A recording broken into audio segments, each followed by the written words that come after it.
Okay, my name's Daniel Juma Onyango. I'm the chairman of Nyapoto Youth Group. Nyapoto Youth Group started in the year 2017. Before I had got a desire of having my own fish. You know, we have lake around. So sometimes we can go to the lake and come out with nothing. In 2017 December, I started with one pond, pond one.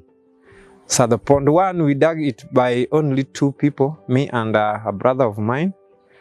And then after that, I had got a challenge with that pond because everybody was saying that the project cannot do well in this area since other people have tried. Even the people that have got money have tried and they have not succeeded. But since I was even going through internet and being motivated by what I'm seeing through the internet, I said that I want to do it. I had no money that much. I started with catfish. Like 200 pieces at first. Then after 1 month, I added 200 pieces. So that was 400 pieces. I waited for like 8 months. So the first harvest, 40,000, I used it all to pay for my sister's school fee. So that was where the family now changed. And I dug the second pond, pond 2. The pond 2, now the problem that I had was that I don't have money for fingerlings. I use all the money for school fee. I have now 2 ponds with water, no fingerlings. There was a flood somewhere there. So we went there and harvested some fish, local fish, like 1,000. So I placed them into the 2 ponds. Then I sold every fish that I was because they were not of that quality. So it means that we were not doing that for business now. So I sold everything and I got 15,000. That 15,000, I went to another farm just next to Siaya and have my fingerlings, 1,000 pieces. I placed 500 and 500 to another pond. In 2021 December, the flood came and carried everything. So it was like, this business now is boring, I can't move on. Then reaching 2022, program was passing. They were going to Dominion. And then I was standing by the roadside. And I talked to them, where is Dominion? And I told them that Dominion is just nearby. And they asked me to take them there. So I got a privilege to enter into their vehicle, the program ABDP. We went to the company. Reaching there, those people denied us access to the ponds. And I told them that I have some ponds at home. And we have no fish on them, but we have water. Now, when we came with them, they asked me about the challenges and what I've gone through. And I told them how I've been going with the business. So I told them everything, the things that we have passed. And then they went away. It took like 2 months. And then they came back.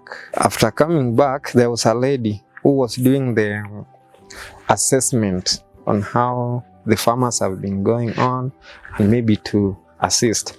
They started with me here and I told them what we have because we have got 2 problems. During the rain, we have floods. During the drought, we don't have water. So they asked me what maybe they can help us with. And I say, if I can get a liner, then it can help and maybe some feeds. And that's how I met the ABDP. The first support that they gave me was a liner and a predator net. And also they have given us some feeds, the seeds. I've gone for field exchange. I'm also a girl champion. I've gone to bankable business planning. I've gone for that training. I've gone for fish management practice. I've gone for hatchery management. Those are all that I've got from the project. I have got the liner there. I can remember last year we had got a drought. The ponds dried up but the one for liner helped me because I took all the fish that was there, even though I overstocked, but I found where I can put them. So I placed them in one pond, the bigger pond, until the time that I harvested them. I think the predator nets have helped me a lot because now the predators cannot come in, and now it has increases all my income in terms of production. The fingerlings, like I do get some order from the cages. I do market by the cages. Like when I immediately came from Sagana, I had got a supply of 85,000 fingerlings, and I was given 1 month. They came and saw the fingerlings, and I was told to take 1 month so that they can be over post fingerlings, and the post fingerlings goes with 10 shillings. So I managed to sell 85,000 fingerlings in 1 month. Again, I had got some friends also who has got the cage. After seeing the kind of fingerlings that I used to supply with the other farmers, so I started getting a lot of customers until the time that the drought came. My hatchery, I do the free range. The free range is whereby you have got the males and female in just an open pond, or earthen pond, or the liner pond. Now I do it in a system that is a much maybe different with the others. I do have some pipes, the 4 inches, then cut them. You know, the fish that we have, the male one will search for a colony, and then the female will tend to come to where the male is. So I do create for them their own colony at the ponds, either the earthen pond or the liner pond. So you get that if you compare the type of the breeding that I'm doing and the normal free range, you get that this one is more profitable for the fish and more profitable for the farmer, because when you create a colony for a fish, it feels that it is more secured, even with the fries and even the female. So they will tend to produce more, and that's the thing that have helped me a lot. The catfish and tilapia requires high temperature.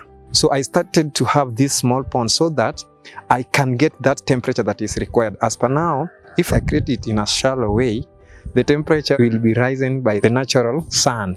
So the temperature will be high and my fish will grow faster. So that is how I've been doing it. After getting the knowledge from the project, after going through those trainings of management and everything, I think it has helped me a lot. First, to improve my my production at my own level, my farm. 2, it has also helped me to help other farmers, and that comes at a benefits to me and to some of my youths, because I have got youth, 20-25 youths whom I'm working with. Also, we are doing pond management, like digging ponds, doing harvesting, doing sampling, things like that. So it has helped me. Like in my farm, before I met the ABDP, we had got a problem on food rationing, on how you can feed your fish to get the size of the fish that you want, so that you can increase your production. As per now, I can do the calculation, I can do the sampling, and I get the ratio so that I can maybe do it in feeding my fish and help me to time. And also I do it to the other farmers, and if I do it to the farmers, it's like income to me, because when I go there, they give me something.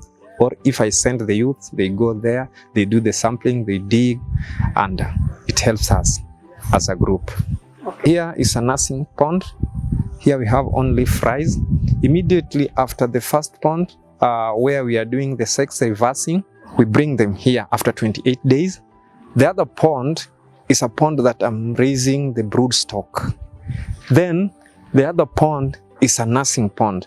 After this one, after 1 month, we can transfer this one, the fingerlings, from here to there.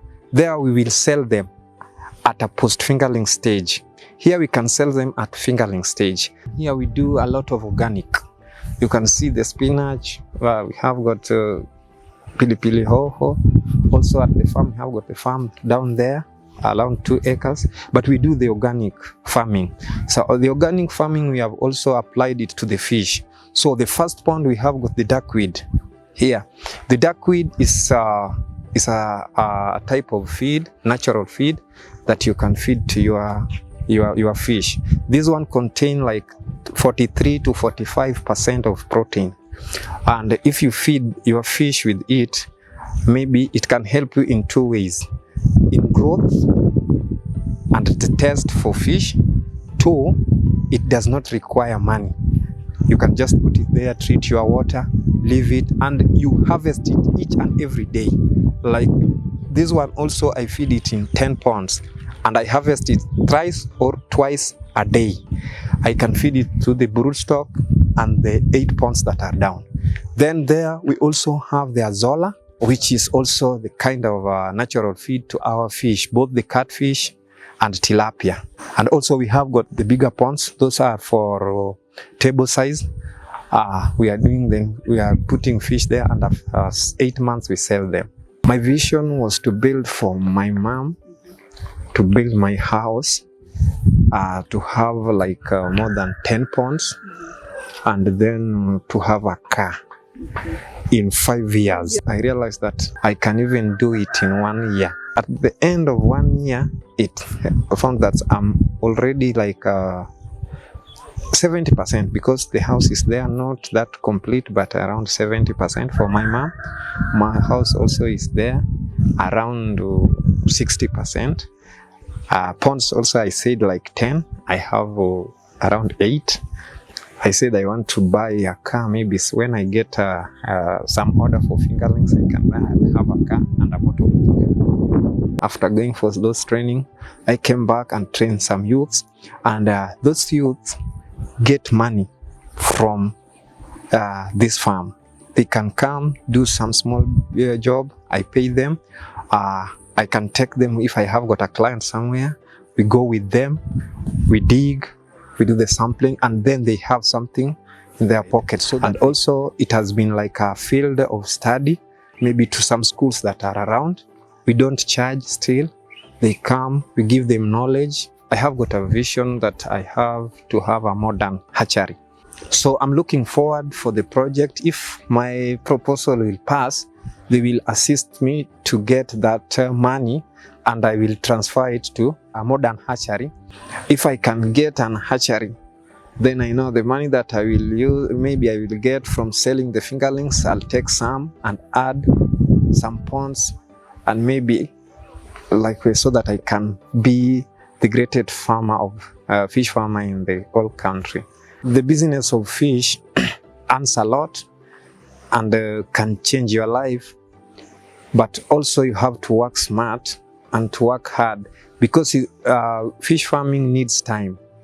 And I will tell the youth that if all the youths can follow my steps and maybe have got that kind of waiting for the good thing to come, I think we can move as a team, and maybe each and every youth cannot follow the politicians.